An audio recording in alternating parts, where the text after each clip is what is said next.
Hi, Owls. Welcome back to the Student Affairs Spotlight podcast. Today we have Jordan DiPentima, the Director of New Student Transitions and Family Engagement, along with Cameron Jackson, the mentor there. All right, so Jordan, we're going to start with you. So can you tell us about your background and what led you to take on the role of Student Transitions and Family Engagement Director? So I have been at Florida Atlantic for almost a decade, about 9 years. I started here as a graduate assistant, always in student affairs, my journey. So I was a graduate assistant in the Wepner Center for Lead and Service Learning. So that office is near and dear to my heart. I was then a coordinator there. And then ever since the past 7 years, I've been in New Student Transitions and Family Engagement, first as assistant director and then associate director and now director. All right. And so what does a typical day look like for you in this role? Yeah, it depends on the season. So our office really works in seasons, and I'm looking at Cameron because he's lived through all the seasons. But summer is our busiest time, I would say, and it's a good busy because we have the responsibility of welcoming in all new owls and their families into the owl family. And that's all incoming first-year students, transfer students. So on a typical day in the summer, I am in this building in the student union. But if it's spring or fall, we spend majority of our time preparing. In the spring, especially our orientation leader crew, they are in training in the spring.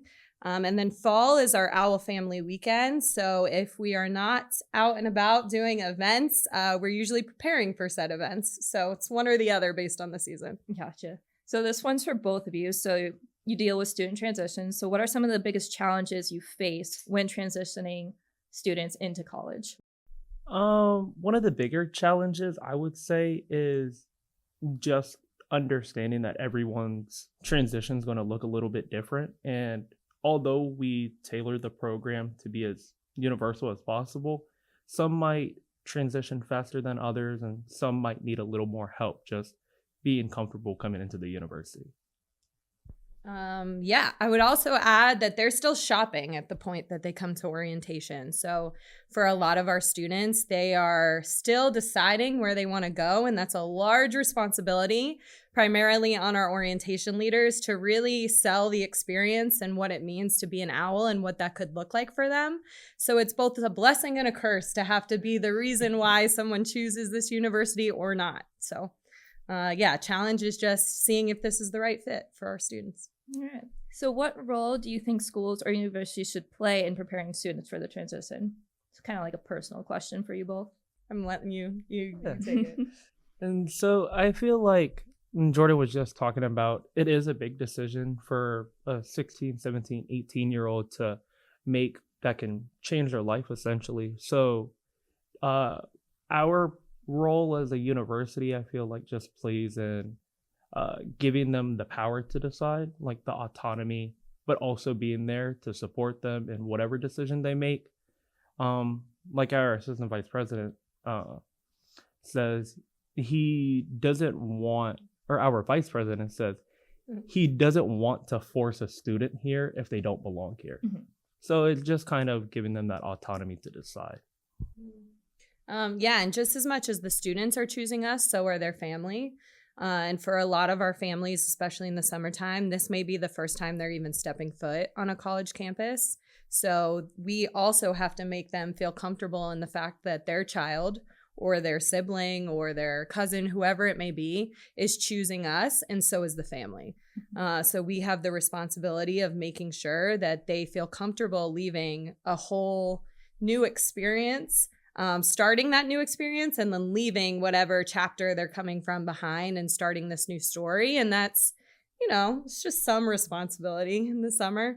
But we have a really powerful and influential job. And I think we try our best to get that across regardless of whatever the student and the family winds up choosing. And speaking of making them comfortable, what can students expect that are coming to an orientation here at Florida Atlantic? It's all you. So I say that we have one of the best orientation models across the state, not just because I'm a mentor here, but our office coming in as an orientation leader and now a mentor, they're very big on it not just being a one-day transaction. we don't just let our freshmen or our first year students go to orientation and then just go straight into their classes. They have steps that allow them that slow and easier transition into their classes, making friends. It's very personable. All right. So kind of switching to the family side of it now, because it's a big deal that you guys have. So how do you work with families to ensure they feel involved and supported during their child's transition? Yeah, so new student transitions and family engagement is a large title, but under that is 3 offices. So we oversee new student orientation, family engagement, and the mentoring project on campus. The family engagement office, and I will shout out Jessica Price because she recently started with our family engagement team. But its responsibility is really that we look to the family as a whole, whoever the family might be for a student. So that for some of our students doesn't mean bloodline. That could mean that my best friend has been my support in my life, and we're going to welcome them just as much as we would a mom or a dad in that scenario. So we have to not only get the families invested in that first day, that first orientation experience, but then get them to come back for Owl Family Weekend and get them to join into some of our Parliament cafes, which are just some Zoom sessions and conversations online. So if the family's not invested, none of it's going to work. So we've done a really intentional job, and my predecessor did too, of making sure that the families feel like they are a part of the college experience. And for us, at least, that has always been really beneficial.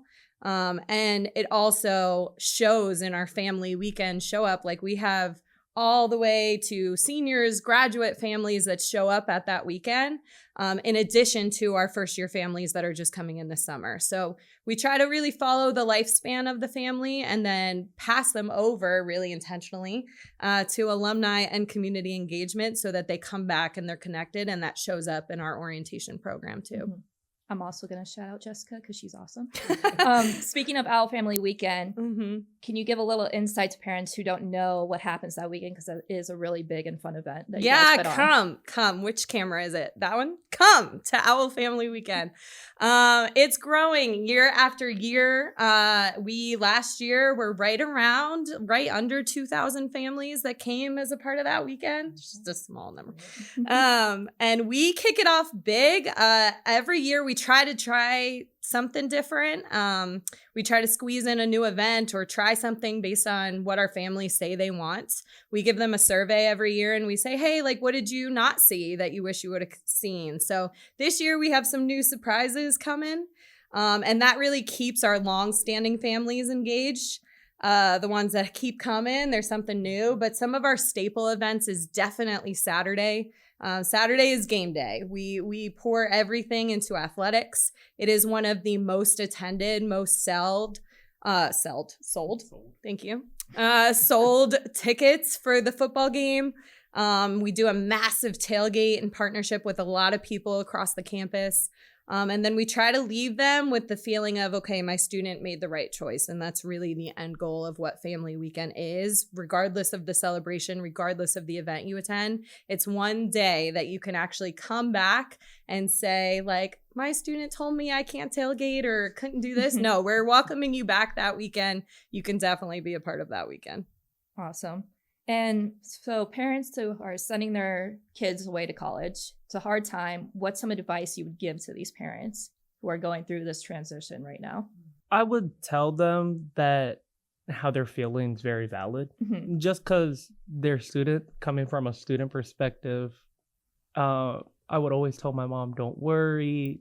But when she worries, at least I know she cares. So students, for you, let your parents worry. For the parents, it's okay to worry, but they also have to understand that their student at the end of the day is an adult, whether they like that or not, and they're going to start making these decisions, hopefully with their guidance and input. Okay. So now, Cam, sticking with you. So tell us a little bit about your journey as an OL and how you came to be one and then eventually became a mentor. Yeah, so my journey to be an orientation leader was a little not Traditional, yes. For lack of better terms, not traditional. I was already kind of an established student figure on campus. I started in our Student Alumni Association and kind of rose the ranks over there. And then going into being an orientation leader, I was presented the opportunity kind of to leave my impact on the next generation of students through orientation. And that's kind of what I did, and I took and ran with it. And then being a mentor orientation leader kind of goes with that same thing. I just want to leave an even larger impact on the university through our orientation leaders in this season. And I feel like we're doing a pretty good job at that. So, yeah. Awesome. So for students who are maybe interested in becoming an orientation leader, what steps can they take to do so? Yeah, so I would definitely say if you're thinking about it, looking into it, you can go to we have a recruitment period in the fall. That's kind of to a glimpse at what it is in the life.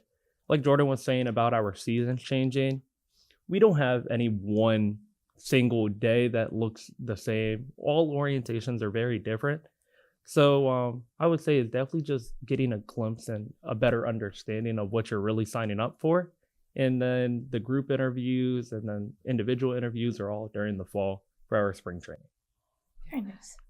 Yeah, please. Over the summer, we also give our orientation leaders interest form. So if there's any incoming students that are interested, and like usually that's where our largest recruitment pool comes from, they can fill out that form. It directly gets them access to when we open information sessions, applications, and then all of that takes place in the fall. So we do heavy recruitment at Family Weekend. But if a student's ever interested, they could just pop over to SU80. Do you have something else? Yeah, I do actually. And one thing that I wanted to add about the recruitment pool from the summer, our orientation leaders all come from separate backgrounds. So some were on sports teams in high school, some were in student government, some didn't do any extracurricular. So I would say like being an orientation leader definitely is a good mesh of personalities. And it gets us very well acquainted with the whole university because we have to do our job very well. Right. Yeah. All right. So just some personal questions to finish off here. So what motivates you in your work and what keeps you passionate about supporting the students and families? Nada, you go first. For me, it's going to sound cliche, but it's the truth. It's the students. Like working in student affairs, we always try to put the students first. And for us with student leaders, it's really remarkable to watch the transition for them. A lot of times our office is looked at as the welcoming, like we are responsible for bringing in the new students. But for our professional staff on our team, watching the orientation leaders grow into professionals, and especially our selected mentor orientation leaders, like seeing them develop their voice and their leadership skills. And then graduation is also the commencement timeframe, one of our favorite days, because all of those stories and those journeys and those leadership tough conversations come to fruition when the students finally hit commencement and they send you that note of, hey, I did it, from starting on day one. So for us, and I think I can speak for my whole team, it's always the student journeys and the student stories. You can't say that because that's no, that's fine. Coming from the student point of view, this also sounds pretty cliche, but I never took heed to when people tell me college is going to go by fast. And now being in my final years, it definitely has. And I say that to say, I just wanted to, like, when I leave, they can like look back and be like, oh yeah, Cameron was my orientation leader, and like there's positive memories of that. And not to say I won't still be around, but like just leaving that impact in a positive way, even if it's on one or two people, just a positive impact on the campus and the university as a whole. All right. And finally, you gave advice to families. So what advice would you give to students who are starting this new journey in their life? Mine is just say yes. I think for me, the reason I am where I am is 1, through mentorship, and 2, because I said yes to things. There's a fear when you first start, and it's overwhelming. The orientation leaders are on stage, they're dancing. There's a DJ, there's a lot going on. And if you just say yes to one person you meet in that day, you have no idea where that journey could take you. So make an intentional effort to meet someone at your orientation day specifically that you're interested even slightly. Or if you have no idea who you're talking to, just try to make that one connection and say yes to meeting with them on campus. It could take you a million different ways. For me, I would say just find your group, because some people are very extroverted, some are very introverted. But I say find your group as whether that's a person or a club or your roommates even. Just when you find your circle, your people, then I would say that makes it really easy for you to be comfortable and open up to who you really are. And that way, because like parents and teachers always say, college is where a lot of people find themselves. Mm-hmm. And when you can be comfortable, that's when you can really figure out your goals, what you want to do in life, things like that. Yeah, and through, just to add to Cameron's point, I think when the overwhelming hits and they're not sure where to start, I think something that really marries our office together and couples it very well is having mentoring there. Because we try to say, like, if you're not sure where to start, scan this QR code and you can have a mentor, and we refer to them as a person in your pocket. So if you're not even sure of like who to start with, why to approach a table, you can literally get matched at orientation day and just text a person. So it takes away that fear a little bit, mm-hmm. and at least gives you somebody that you can directly connect with when you start on day one, because sometimes orientation's a lot, and then they come back on day one, they're like, I have no idea where to start. And sometimes the mentoring aspect of our department helps with that. So awesome. Well, thank you both so much for coming on. Appreciate it. And thank you guys for tuning in again. We'll see you next time. Go Owls.